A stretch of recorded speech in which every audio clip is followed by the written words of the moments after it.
আমরা প্রতিদিন অসংখ্য খবর জানতে পারি, মানুষের জীবন দেখি, নতুন নতুন তথ্য শিখি, কিন্তু নিজের মনকে কতটা চিনি? কখনো কি মনে হয়েছে জীবনের সবচেয়ে বড় যুদ্ধটা বাইরের পৃথিবীর সঙ্গে নয়, বরং নিজের ভেতরের অস্থিরতা, ভয়, তুলনা বা অতিরিক্ত চিন্তার সঙ্গে? অদ্ভুত বিষয় হলো, একজন মানুষ সব কিছু পেয়েও অশান্ত থাকতে পারে, আবার আরেকজন খুব সাধারণ জীবনেও গভীর শান্তি খুঁজে পায়। তাহলে পার্থক্যটা কোথায়? হয়তো পার্থক্যটা অর্জনে নয়, চিন্তায়। হয়তো জীবনের সবচেয়ে বড় পরিবর্তন শুরু হয় তখন, যখন মানুষ পৃথিবীকে বদলানোর আগে নিজের মনকে বুঝতে শেখে। আর আজকের বইটি ঠিক সেই যাত্রারই গল্প। স্বাগতম মাইন্ড সামারি বাই স্বর্ণালীতে। আজ আমরা আলোচনা করব জয় শেট্টির লেখা বই থিঙ্ক লাইক আ মঙ্ক বই নিয়ে। একসময় কর্পোরেট জীবনে থাকা জয় শেট্টি কয়েক বছর সন্ন্যাসী হিসেবে জীবন কাটিয়েছিলেন।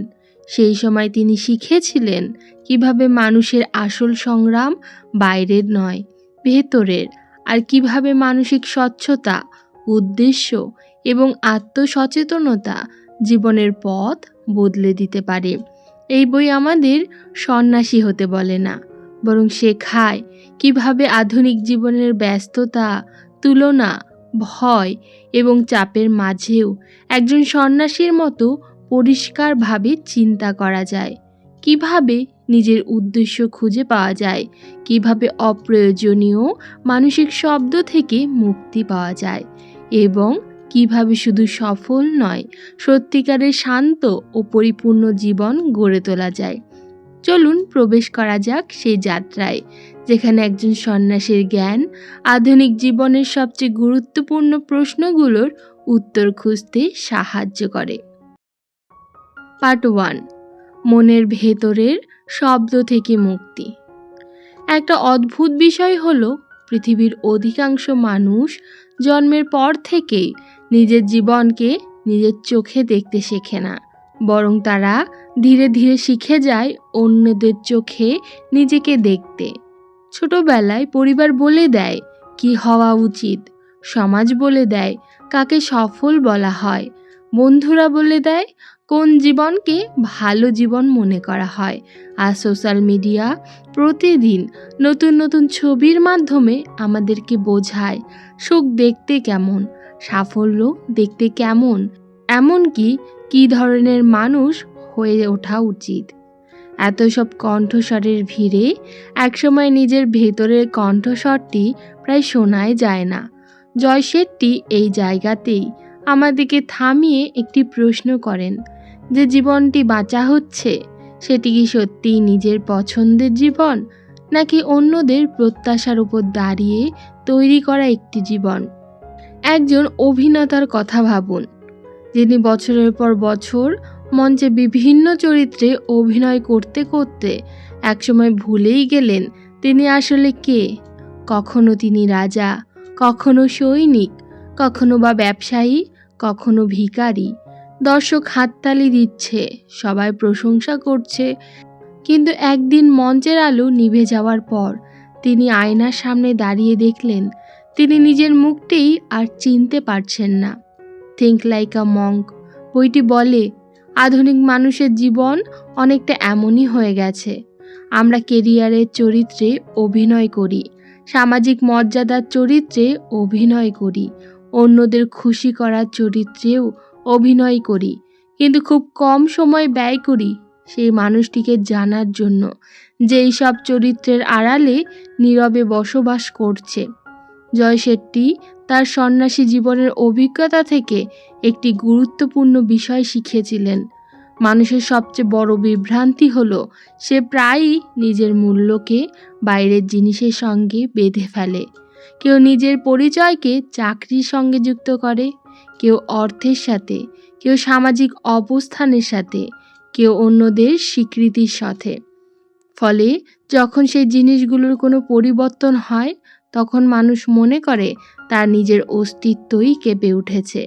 অথচ একটি গাছকে কি তার পাতার মাধ্যমে চেনা যায়? শীত এলে পাতা ঝরে পড়ে, কিন্তু গাছের অস্তিত্ব কিন্তু হারিয়ে যায় না। বসন্ত এলে আবার নতুন পাতা জন্মায়। জয় শেট্টি বলতে চান, মানুষের আসল পরিচয়ও তার অর্জনের থেকে অনেক গভীরে লুকিয়ে থাকে। কিন্তু আমরা প্রায়ই পাতাগুলোকে এত গুরুত্ব দেই যে শিকড়ের কথা ভুলেই যাই। এই বইয়ের অন্যতম শক্তিশালী আলোচনার একটি হলো তুলনার ফাঁদ।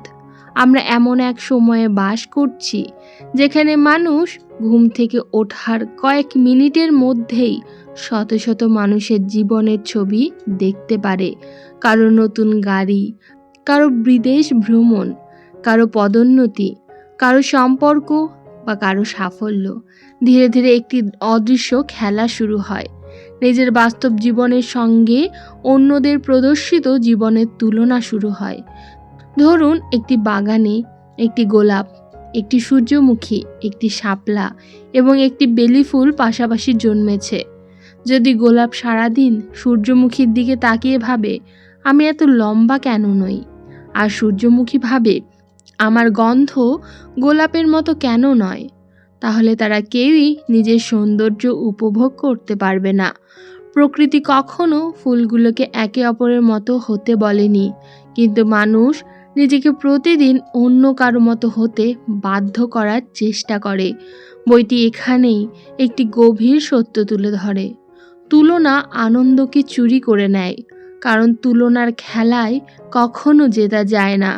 আজ একজন মানুষের সঙ্গে তুলনা করলে কাল আরেকজন মানুষ সামনে চলে আসবে।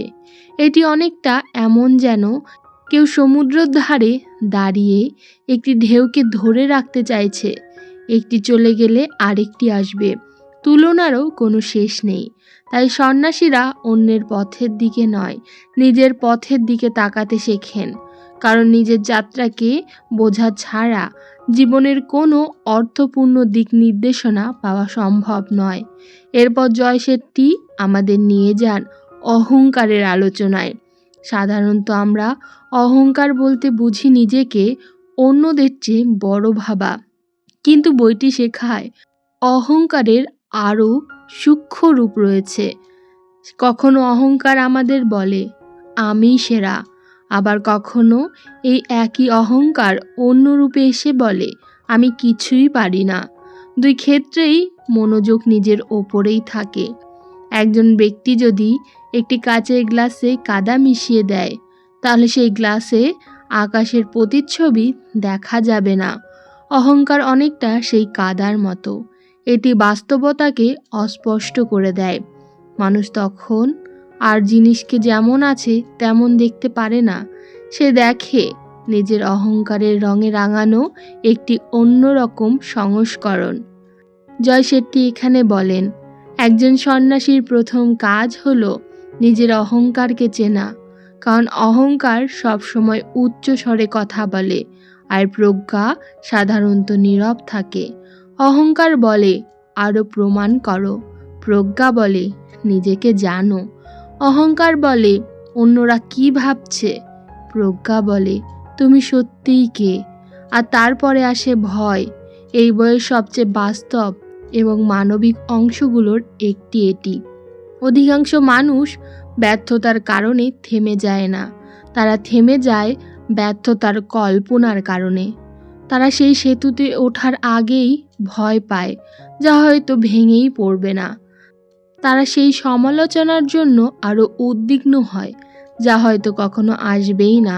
তারা সেই প্রত্যাখ্যানের ভয়ে পিছিয়ে যায় যা হয়তো আমাদের জীবনের সবচেয়ে বড় সুযোগের দরজা খুলে দিতে পারত। একজন নাবিকের কথা ভাবুন।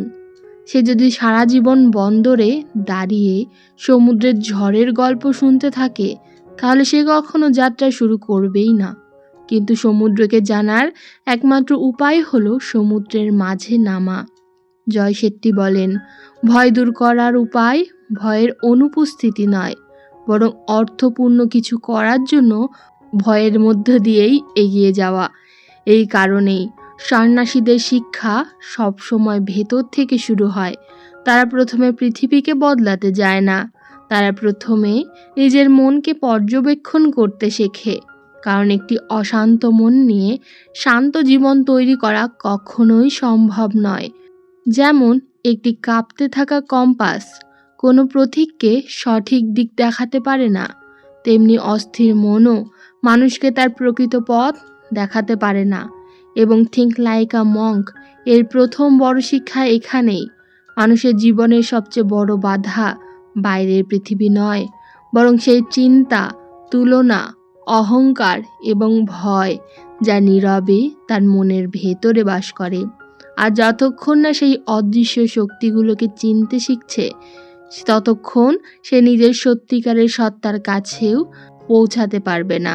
কারণ আত্ম আবিষ্কারের যাত্রা শুরু হয় নতুন কিছু যোগ করার মাধ্যমে নয়, বরং সব মানসিক বোঝা নামিয়ে রাখার মাধ্যমে, যা কখনোই আমাদের ছিল না। পার্ট 2, উদ্দেশ্যের সন্ধান, শৃঙ্খলার শক্তি এবং অন্তরের শান্তির দিকে প্রত্যাবর্তন। যখন একজন মানুষ ধীরে ধীরে তুলনা, অহংকার, ভয় এবং অন্যদের প্রত্যাশা থেকে বেরিয়ে আসতে শুরু করে, তখন তার সামনে একটি নতুন প্রশ্ন এসে দাঁড়ায়, তাহলে আমি আসলে কোন পথে হাঁটব? কারণ শুধু ভুল পথকে চেনা যথেষ্ট নয়, সঠিক পথকেও খুঁজে পেতে হয়। থিঙ্ক লাইক আ মঙ্ক বইয়ের এই অংশে জয় শেট্টি আমাদের শেখান, জীবনের সবচেয়ে বড় বিভ্রান্তিগুলোর একটি হলো মানুষ প্রায়ই লক্ষ্য অর্থাৎ গোল আর উদ্দেশ্য অর্থাৎ পারপাস কে এক জিনিস বলে মনে করে ফেলে। লক্ষ্য অনেকটা পাহাড়ের চূড়ার মতো, সেখানে পৌঁছানো যায়, তারপর নতুন একটি চূড়া দেখা যায়। কিন্তু উদ্দেশ্য অনেকটা উত্তর দিকে দেখানো ধ্রুবতারার মতো, পথ যতই দীর্ঘ হোক সেটি দিক হারাতে দেয় না। একজন মানুষ বড় চাকরি পেতে পারে, প্রচুর অর্থ উপার্জন করতে পারে, খ্যাতি অর্জন করতে পারে, তবুও তার ভেতরের শূন্যতা থেকে যেতেই পারে। কারণ সাফল্য সবসময় অর্থ দেয় না, অর্থ আসে তখন যখন মানুষ বুঝতে পারে কেন সে যা করছে তা করছে। জয় শেট্টি এই প্রসঙ্গে ধর্ম বা ব্যক্তিগত কর্তব্যের ধারণা নিয়ে কথা বলেন। এখানে ধর্ম কোনো ধর্মীয় পরিচয় নয়, বরং এমন একটি কাজ, এমন একটি অবদান যা একজন মানুষকে তার প্রকৃত স্বভাবের সঙ্গে যুক্ত করে। একটি নদীর কথা ভাবুন। নদী কখনোই সমুদ্র হওয়ার চেষ্টা করে না, সে শুধু তার স্বাভাবিক প্রবাহে এগিয়ে চলে, আর সেই কারণেই সে তার গন্তব্যে পৌঁছায়। কিন্তু যদি মাঝপথে নদী সিদ্ধান্ত নেয় যে তাকে পাহাড়ের মতো হতে হবে, তাহলে তার প্রবাহ থেমে যাবে। মানুষের ক্ষেত্রেও ঠিক তাই। যখন সে অন্য কারো জীবন বাঁচার চেষ্টা করে, তখন সে নিজের শক্তিকে ছড়িয়ে দেয়, কিন্তু যখন সে নিজের স্বভাবকে বুঝে কাজ করতে শুরু করে, তখন তার শক্তি একত্রিত হয়। এই উপলব্ধির পর বইটি নিয়ে আসে শৃঙ্খলার প্রসঙ্গ। আধুনিক পৃথিবীতে শৃঙ্খলাকে প্রায়ই কঠোরতা হিসেবে দেখা হয়। মনে করা হয় শৃঙ্খলা মানে আনন্দহীন জীবন, কিন্তু জয় শেট্টি একেবারেই ভিন্ন একটি দৃষ্টিভঙ্গি দেন এখানে। তিনি বলেন, শৃঙ্খলা আসলে স্বাধীনতার বিপরীত নয়, বরং প্রকৃত স্বাধীনতার পথ। একজন মৃৎশিল্পীর কথা ভাবুন। তিনি যখন মাটিকে আকার দেন, তখন বাইরে থেকে দেখলে মনে হয় তিনি মাটির স্বাধীনতা কেড়ে নিচ্ছেন, কিন্তু বাস্তবে সেই শৃঙ্খলিত স্পর্শই মাটিকে একটি অর্থপূর্ণ রূপ দেয়। যদি তিনি মাটিকে যেমন খুশি ছড়িয়ে থাকতে দেন, তাহলে কখনোই একটি সুন্দর পাত্র তৈরি হবে না। মানুষের জীবনটাও অনেকটা তেমনই। প্রতিদিনের ছোট ছোট অভ্যাস, সময়ের ব্যবহার, মনোযোগের সঠিক দিক নির্দেশনা, এই সবই ধীরে ধীরে একটি অর্থপূর্ণ জীবন গড়ে তোলে। বইটি এখানে একটি গুরুত্বপূর্ণ শিক্ষা দেয়। প্রেরণা অর্থাৎ মোটিভেশন ক্ষণস্থায়ী, কিন্তু অভ্যাস দীর্ঘস্থায়ী। অনেক মানুষ অনুপ্রাণিত হয়ে শুরু করে, কিন্তু শৃঙ্খলার অভাবে থেমে যায়। সন্ন্যাসীরা অনুপ্রেরণার জন্য অপেক্ষা করে না, তারা এমন পরিবেশ ও অভ্যাস তৈরি করেন যা তাদেরকে সঠিক পথে রাখতে সাহায্য করে। কারণ তারা জানেন বড় পরিবর্তন সাধারণত বড় সিদ্ধান্ত থেকে আসে না, আসে প্রতিদিনের ছোট ছোট পুনরাবৃত্তি থেকে। এরপর রাইটার মানুষের সম্পর্ক নিয়ে কথা বলেন এবং এখানেও তিনি প্রচলিত ধারণার বাইরে গিয়ে একটি গভীর প্রশ্ন তুলে আনেন। অধিকাংশ মানুষ সম্পর্কের মধ্যে খোঁজে আমি কি পাচ্ছি, কিন্তু সন্ন্যাসী সুলভ চিন্তা প্রশ্নটিকে বদলে দেয় আমি কি দিচ্ছি। কারণ একটি সম্পর্ক তখনই গভীর হয় যখন সেটি শুধুমাত্র চাহিদার ওপর নয়, বরং অবদানের ওপর দাঁড়িয়ে থাকে। একটি প্রদীপের কথা ভাবুন। একটি প্রদীপ অন্য একটি প্রদীপকে আলো দিলে তার নিজের আলো কমে যায় না, বরং চারপাশ আরও আলোকিত হয়। ভালোবাসা, সহানুভূতি, মনোযোগ এবং আন্তরিক উপস্থিতিও অনেকটা এমন। এগুলো ভাগ করলে কখনোই কমে না, বরং আরও গভীর হয়। জয় শেঠী বলেন, প্রকৃত সম্পর্ক হলো এমন একটি জায়গা যেখানে মানুষ একে অপরকে অধিকার করার চেষ্টা করে না, বরং একে অপরের বিকাশে সহায়তা করে। এই স্থান থেকেই বইটি আরও গভীর একটি ধারণার দিকে যায়, সেটা হলো সেবা বা সার্ভিস। আধুনিক সংস্কৃতি মানুষকে শেখায় কিভাবে নিজেকে সামনে আনতে হয়, কিন্তু সন্ন্যাসী জীবন মানুষকে শেখায় কিভাবে অন্যদের জন্য জায়গা তৈরি করতে হয়। এখানে বিষয়টি আত্মত্যাগ নয়, বরং উপলব্ধি যে মানুষের সুখ শুধু নিজের অর্জনের মধ্যে সীমাবদ্ধ নয়। একটি ফল ভর্তি গাছের কথা ভাবুন। গাছ নিজে তার ফল খায় না, কিন্তু সে ফল দেয়, ছায়া দেয়, আশ্রয় দেয়, আর সেই দেওয়ার মধ্যেই তার অস্তিত্বের পূর্ণতা। জয় শেঠী মনে করেন, মানুষ যখন নিজের সীমাবদ্ধ স্বার্থের বাইরে গিয়ে অন্যদের জীবনে ইতিবাচক প্রভাব ফেলতে শুরু করে, তখন তার জীবন আরও অর্থপূর্ণ হয়ে ওঠে। আর তারপর আসে বইটির সবচেয়ে নীরব কিন্তু শক্তিশালী শিক্ষা, ধ্যান বা মেডিটেশন। অনেকেই ধ্যানকে শুধুমাত্র চোখ বন্ধ করে বসে থাকা মনে করেন, কিন্তু জয় শেঠীর কাছে মেডিটেশন হলো নিজের মনের সঙ্গে পরিচিত হওয়ার একটি উপায়। সারাদিন আমরা অসংখ্য চিন্তার মাধ্যমে ঘুরে থাকি, কিন্তু খুব কম সময় নিজের চিন্তাগুলোকে পর্যবেক্ষণ করি। ধ্যান মানুষকে সেই সুযোগ করে দেয়। একটি নদীর কথা ভাবুন। যখন বাতাস প্রবল থাকে তখন জলের ওপর ঢেউ ওঠে এবং কিছুই স্পষ্ট দেখা যায় না, কিন্তু যখন বাতাস থেমে যায় তখন নদীটি আয়নার মতো হয়ে ওঠে। মানুষের মনও ঠিক তেমন। যখন মন সবসময় উদ্বেগ, তুলনা, আকাঙ্ক্ষা এবং বিভ্রান্তিতে ভরা থাকে, তখন সে নিজের প্রকৃত অবস্থাকে দেখতে পারে না। কিন্তু ধীরে ধীরে মন শান্ত হলে মানুষ প্রথমবার নিজের ভেতরের সত্যকে দেখতে শুরু করে। এবং এখানেই বইটির সমস্ত শিক্ষা এক বিন্দুতে এসে মিলিত হয়। এটি শুধু সন্ন্যাসীদের জীবন নিয়ে লেখা কোনো বই নয়, এটি কোনো ধর্মীয় উপদেশও নয়। এটি আসলে মানুষের মনকে বুঝে ওঠার একটি মানচিত্র, একটি আমন্ত্রণ বাইরের শব্দ থেকে কিছুটা দূরে সরে এসে নিজের অন্তরের কণ্ঠস্বরকে আবার শোনার।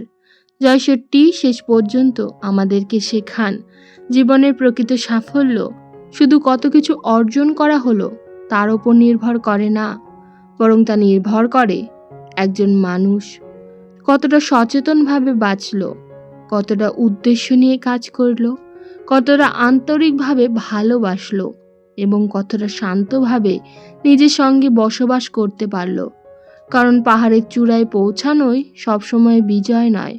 অনেক সময় বিজয় হলো সেই মুহূর্ত যখন মানুষ আর অন্য কারো জীবন হওয়ার চেষ্টা করে না, যখন সে নিজের ভয়কে চিনেও এগিয়ে যায়, যখন সে নিজের উদ্দেশ্যকে খুঁজে পায়, যখন সে নেওয়ার চেয়ে দেওয়ার মাধ্যমে আনন্দ খুঁজে পায়, আর যখন সে বুঝতে শেখে শান্তি কোনো গন্তব্য নয়, শান্তি হলো পথ চলার একটি পদ্ধতি। এবং হয়তো থিঙ্ক লাইক আ মঙ্ক বইটির হৃদয়েও ঠিক এই একই কথার মধ্যেই লুকিয়ে রয়েছে, যে মানুষ নিজের মনকে বুঝতে শিখেছে, সে পৃথিবীকে জয় না করেও একটি পরিপূর্ণ জীবন গড়ে তুলতে পারে। আজকের ভিডিওটি শেষ করার আগে একটি প্রশ্ন রেখে যেতে চাই। সারাদিনে কতবার অন্যদের জীবন নিয়ে ভেবেছেন, আর কতবার নিজের মনের সঙ্গে সত্যি সত্যি কথা বলেছেন? আজ কোনো বড় লক্ষ্য নয়, কোনো নতুন প্রতিজ্ঞাও নয়, শুধু কমেন্টে একটি লাইনই লিখুন, আমি আজ থেকে নিজের পথেই হাঁটব।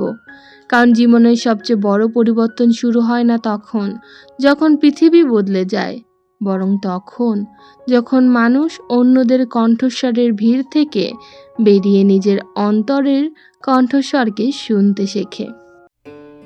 আজকের আলোচনা যদি আপনাকে এক মুহূর্তের জন্য নিজের দিকে ফিরে তাকাতে সাহায্য করে, তাহলে সেটিই এই যাত্রার সবচেয়ে বড় সাফল্য। আমি স্বর্ণালী, আপনি দেখছেন মাইন্ড সামারি বাই স্বর্ণালী। এমন আরও গভীর, শান্ত এবং জীবন উন্নয়নমূলক বইয়ের সারাংশ পেতে ভিডিওটি লাইক করুন, শেয়ার করুন এবং চ্যানেলটি সাবস্ক্রাইব করে রাখুন। আবারও দেখা হবে প্রোডাক্টিভিটির নতুন কোনো একটি অধ্যায়ে।